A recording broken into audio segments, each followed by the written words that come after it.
Dari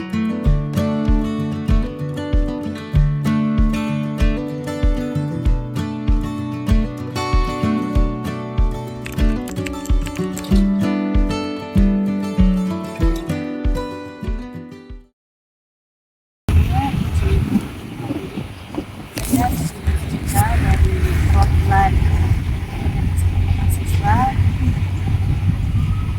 Fakultas Pertanian dan Perikanan bersama rekan-rekan sini kami bersilaturahmi kepada Bapak Juneri. Terima kasih sebelumnya atas waktunya. Kenalkan, nama saya Juneri, saya adalah salah satu petani. Saya di Desa Piken, tapi saya menggarap lahan untuk menggarap tanaman melon sama tanaman cabai di desa itu. Alhamdulillah keadaannya sudah seperti ini, dan mungkin lagi juga ada yang petik maupun tanaman cabainya. Desa ini sebagai badan perwakilannya desa dan menyewa lelang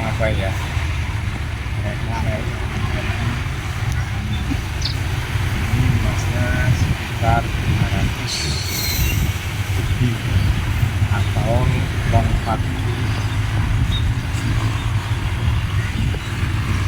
Mungkin perkenalnya ini tanah desa ini kalau saya lihat petani itu masih pola-pola intinya tradisional, banyak konvensional.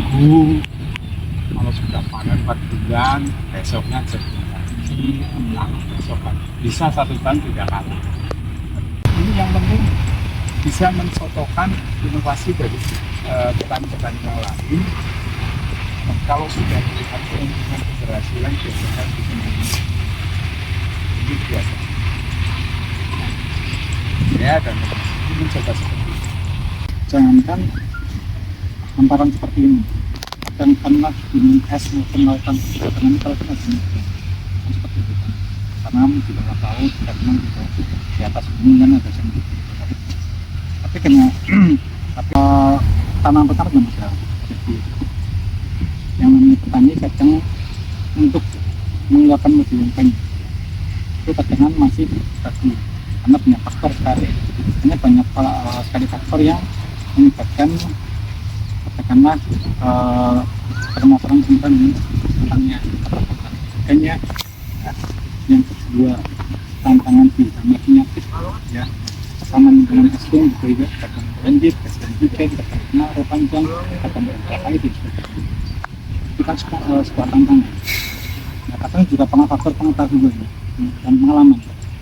Yang namanya petani itu secara pengetahuan kadang kurang ya. Jadi, dari segi pengetahuan ilmu petani maupun pengetahuan masalah pasca ketika penanganan di merasa tidak bisa, tapi kita kalau ofannya karena penjualnya penjualnya pasca panennya itu petani juga mengalami permasalahan penjualan dalam artian begini, ketika sudah panen ya, apalagi banyak yang panen katakanlah panen raya, biasanya terjadi permainan dari jadi ketika pas tanam itu mahal, tapi ketika panen itu mengalami harga yang sangat murah. Sehingga petani itu enggan dulu ya, petani itu tantangannya baik tanpa maupun petani. Petani itu sudah menjadi untuk mengalami ya agak sulit. Makanya sebagai katakanlah petani yang tahu ya, kadang kita bisa memberikan contoh pemahaman bahwa kalau misal kita bisa merasakan mungkin ya insya Allah Tuhan tidak akan memejamkan matanya dan meskipun nggak tahu ya itu seperti apa ya, tapi insya Allah lah dimana ada usaha dan ada kemauan pasti ada usaha, pasti ada hasil yang memang salah satunya adalah sambil yang strategi ya untuk mendapatkan keuntungan, kita juga berusaha memberikan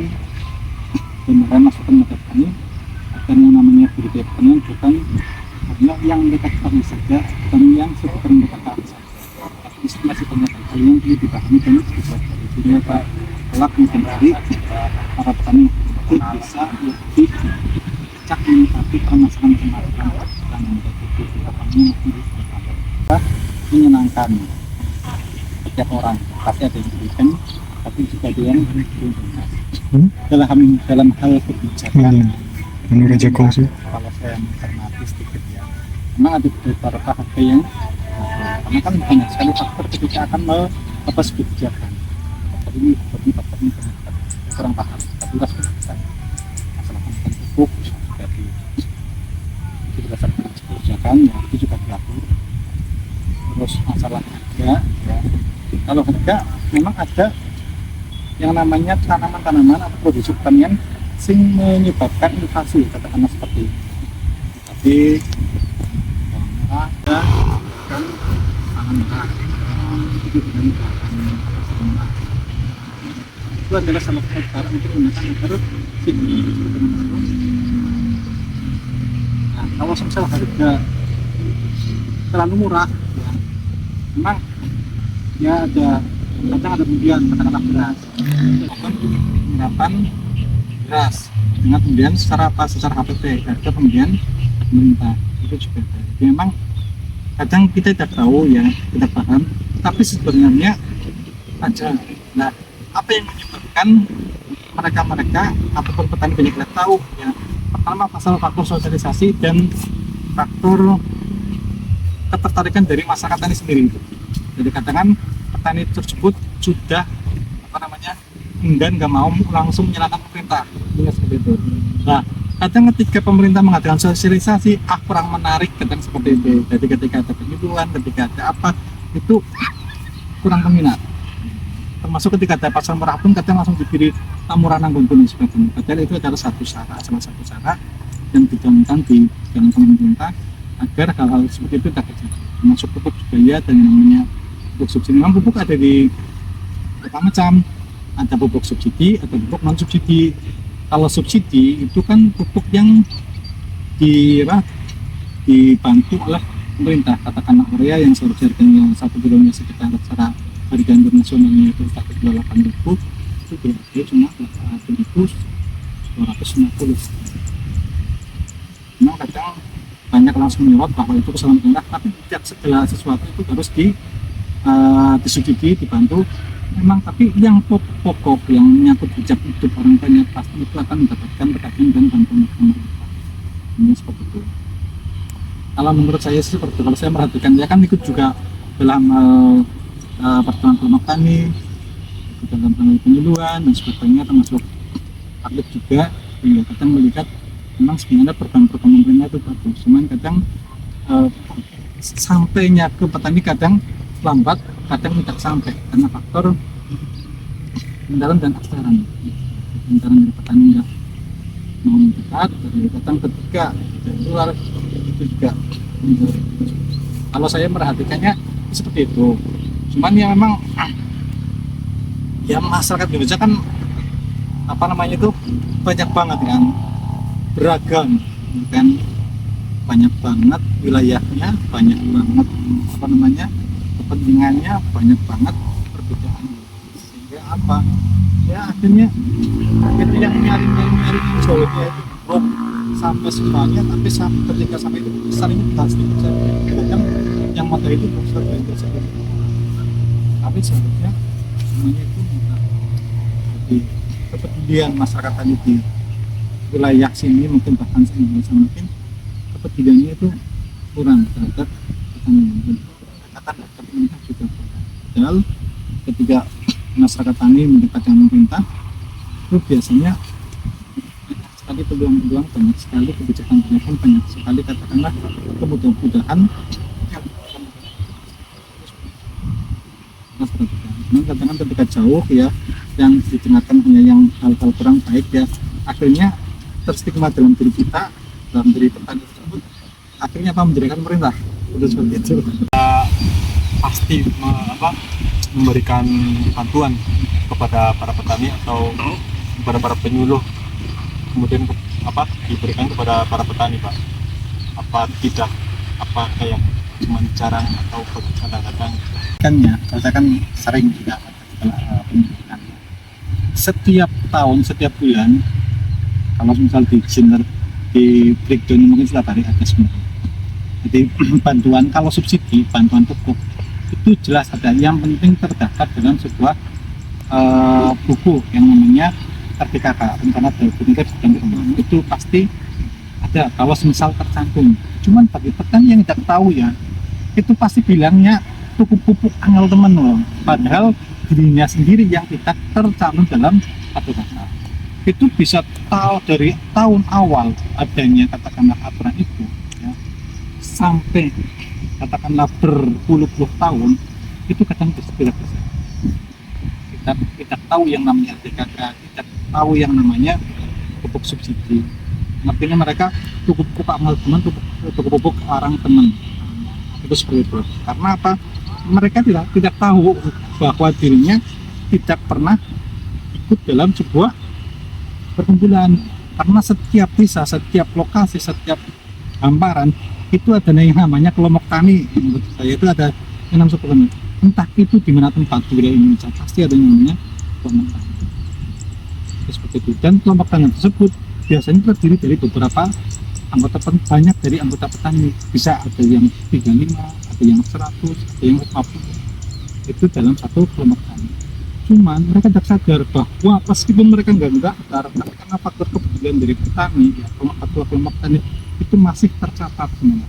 Dicatat, oh si A menggarap katakanlah 0,2 hektar, oh si B menggarap katakanlah 0,3 hektar, dan lain-lain.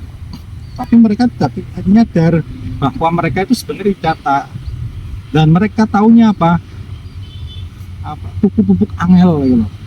Bahkan mereka sudah diperju, tidak mungkin lah segala sesuatu tidak diatur, tidak mungkin. Yang diatur aja itu bisa betul, apalagi tidak diatur. Intinya seperti itu. Terus ada kerjasama yang baik antara kebijakan pemerintah dengan petani. Petani ingin tahu, pemerintah juga mengetahui dari keinginan petani. Ini seperti itu. Sebenarnya sudah, karena apa? Setiap kebijakan pasti baik, tinggal implementasinya, pengaplikasiannya itu bagaimana yang kita. Dan ketika kita menerima dengan negatif, pasti itu negatif. Ketika diterima dengan positif, pasti positif. Jadi seperti itu. Kalau menurut saya seperti itu. Kalau saya dipinjak di situ, paling saya junjung. Sebagai petani Indonesia, saya di bawah pemerintah Indonesia, tapi saya juga pemerintah Indonesia. Kalau masalah produktivitas menurun itu apa nih Pak? Lalu solusinya itu apa? Masalah produktivitas itu ya. Produktivitas berarti kan produksi dalam sebuah hamparan per musim ataupun per tahun. Ini kalau produktivitas per tahun dalam per hektar. Nah, itu ya banyak faktor. Sekarang kan cuaca ya kan tidak menentu, kadang lanina, kadang elnino, kan seperti kan. Tahu bedanya elnino sama lanina? Mungkin yang bener-bener sampai bulan Maret ya itu sudah mulai hujan. April sampai bulan Agustus biasanya terang. Tapi sekarang enggak, sampai bulan Desember pun, sampai bulan November pun itu kadang hujan tidak turun, karena termasuk kategori kemarau, kadang kemarau basah, kadang sekarang ada kemarau basah, ada istilah kemarau kering, terus seperti itu. Jadi agak sulit, karena dia faktor memang dulu itu saya kurang sreg yang namanya lapisan ozon sebenarnya fungsinya apa. Kenapa pengembangan hutan itu kok dipermasalahkan buat saya nyadar baru sekarang. Kenapa? Yang namanya ozon ternyata sangat benar sekali terhadap angin, misalnya mengandung air jalan ke sini tapi jalannya ke sana, yang tidak seharusnya ke sini malah ke sini. Artinya apa? Ketika seharusnya musim hujan agak basah, agak kering ya, tapi ketika musim kering malah ada hujan. Itu karena faktor lapisan atasnya. Makanya sebagai kata pemikiran dengan pedulilah terhadap lingkungan agar supaya lapisan ozon di atas jangan sampai rusak. Karena rusak ya semakin tidak menentu, karena musim terjadilah alaminya terjadilah. Namun masalah faktor cuaca yang ekstrim. Yang kedua ya, semakin kesini yang namanya katakanlah hama yang katakanlah yang namanya penyakit itu semakin kompleks, semakin banyak obat ya itu semakin banyak hama dan penyakit. Yang tadinya kemarin tidak nyerang sekarang nyerang, yang kemarin tidak berbahaya sekarang berbahaya. Jadi sehingga apa, untuk penanaman antara dulu dan sekarang itu biayanya berbeda. Kalau dulu katakanlah satu tanaman bisa, dalam satu tanaman biasanya dihitung ya PP-nya itu berapa, itu 5.000 ya. Tapi kalau sekarang untuk satu tanaman dari mulai tanam sampai akhir, dari pembuatan biddingan, musa sama penyemprotan pemupukan bisa nyampe 10 sampai 11.000. Ya, sehingga apa, ketika petani masih bertolak kepada modalku cukup 5.000, modal cukup 5.000 dalam satu tanaman, 1.000 tanaman cukup 5 juta, 10.000 tanaman cukup 60 juta, sekarang hanya jadi petani itu produksi menurun. Dan juga kan dan kemauan petani kadang pesimis karena apa namanya masalah harga, sehingga langkah paling harganya semennya harganya segini, sehingga modalku cukup segini aja, sehingga produksinya juga cukup menurun. Jadi banyak faktor, masalah harga ekstrim sama penyakit yang itu, termasuk pupuk, sumber-sumber pupuk, entah itu dari pupuk fosfatnya, dari pupuk kaliumnya ya, itu ngambilnya dari Ukraina sama Rusia sumber-sumbernya, sehingga apa, sampai sini katakan NPK yang dari tadinya harganya 10.000 kemarin sempat meningkat sampai 20.000.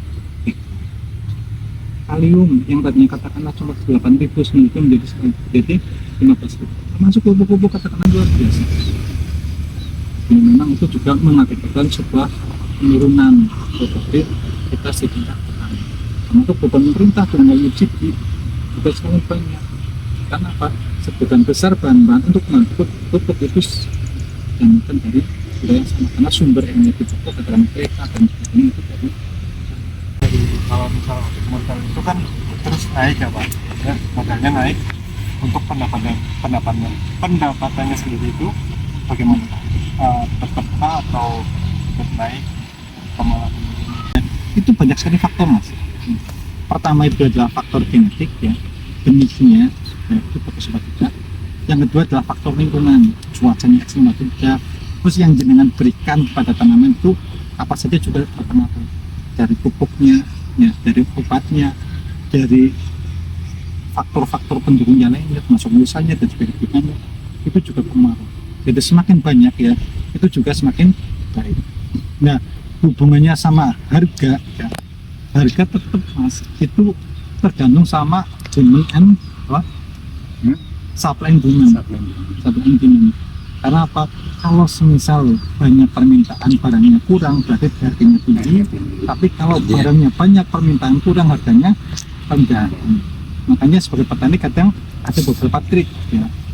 Kalau zaman konvensional dulu ya, yang namanya triknya itu ketika sekarang harganya murah berarti kita tanam, jadi pas lagi panen harganya tinggi.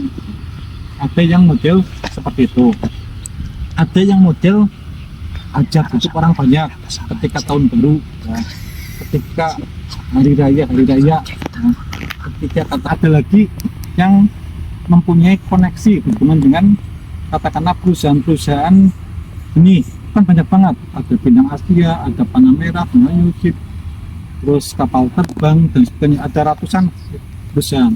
Kadang ditanya, tapi itu khusus bagi yang punya jaringan, perusahaan ini kamu habis berapa, bagian habis berapa, bagian habis berapa. Itu dalam satu pack 10 gram ya, 10 gram ya, bukan 10 on ya, 10 gram itu isinya sekitar 1.800 sampai 2.000 tanaman.